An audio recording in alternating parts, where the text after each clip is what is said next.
before we start this video, I just want to say thank you to all the people that mentored me and helped me out with spiders along the way. I'm going to give a shout out to Ian Willman in terms of this video, because he showed me or got me started with culturing wax worms. So this is for you, Ian. Cheers. Alright guys, today we're going to be making a waxworm culture. This is going to be a really short video, hopefully it won't take too long. So you're not going to need too much. 4 ingredients go into this. The first major one, this makes up about 70%, is wheat bran. You can see which one I've got here. This is a whole food earth one. The next one makes up about maybe 5 to 8%. This one's an oat bran. And then you also need some honey and some vegetable glycerin.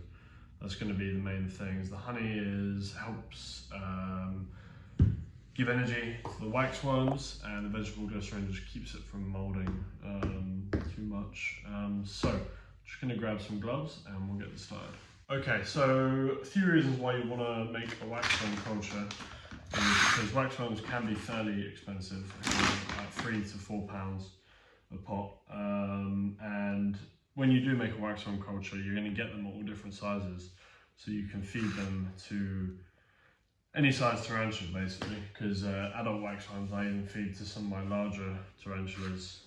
Sometimes they do give a lot of energy and nourishment to tarantulas in general. So first thing I'm going to make up 80% is the wheat bran. So basically this is going to be my mixing bowl. The only other thing you're going to need is a pot for them. Now, I've drilled a hole in the top and put some mesh over it. I've hot glued some mesh. Even small gaps in the sides of containers here where the joins meet, these waxworms can get out. This one looks pretty good for that, so hopefully I don't get any escapees. But normally you'll just find them hanging onto the side of the pot. I've learned from experience. So this one is a pretty good pot for it. Right, so I'm just gonna put the wheat bran in there. All you need is enough to line the bottom basically. And then I'm going to go in with some oat bran, just 2 handfuls of this.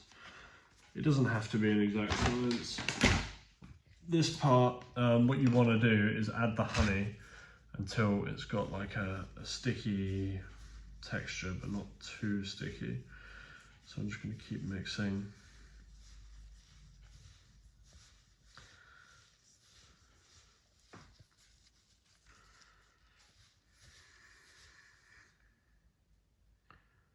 That should be enough now. You'll need to do this twice for one culture. So you need to change them at about the 3 to 4 month mark ideally. Otherwise you start to get mites and maybe a bit of mould. I've kept colonies for a long time and you get some mites in there that aren't very nice. So you see it's sort of clumping together but not too much. That's good. And then I'm just going to add some veg glycerin. Depending on, obviously it depends on how many waxworms you add in, but I think on a culture this size we're about to make, we must get about 400 plus waxworms.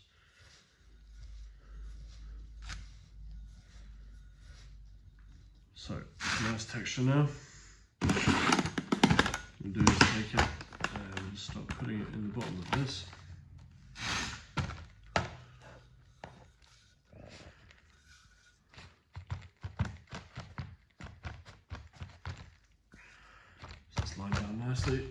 Now the only thing that I normally do and put in here, I'm not going to be able to show you right now, is a piece of egg carton. And I put that on the side just to help the moths sit, because it's the moths that produce the waxworms. So these are perfect to put in. You see it's moving in my hand. It's not me moving it. These are about to turn into moths. And this waxworm culture is a little bit old now. So you can see they're just starting to pupate into the moths here. So it's going to be perfect. So I'm just going to sprinkle this whole culture in here.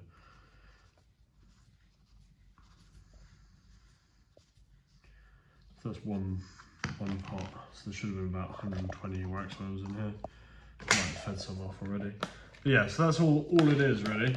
And basically, now all I'm going to do is put a little bit of carton egg crate on the side, propped up against the side, and that will help the moths climb up and be able to mate and produce more babies. Now, at about 3 months or so, you probably won't notice anything in there. You'll see moths and stuff. And I think, actually, we've got one here. Not this one. Should be this one. That actually has some moths in it. There you go.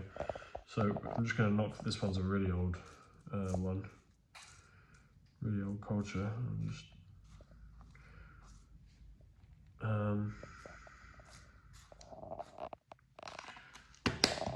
So yeah, it's these moths that.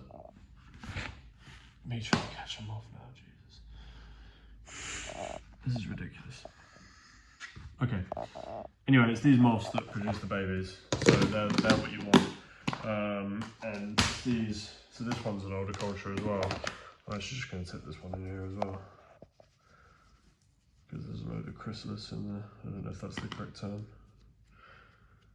But yeah, so that's it pretty much, and that's all you need to do, and you just leave it.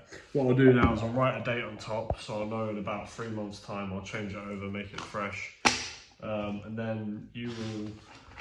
It does take a little while for them to grow, but it's not really something you have to do too much with. So about 3 months, obviously you have to change it out, make sure it's nice and clean, making you basically this again, and then move all of them over. That can be a bit of a tedious process, but other than that, this is a fantastic way of getting food for all sizes of tarantulas pretty much.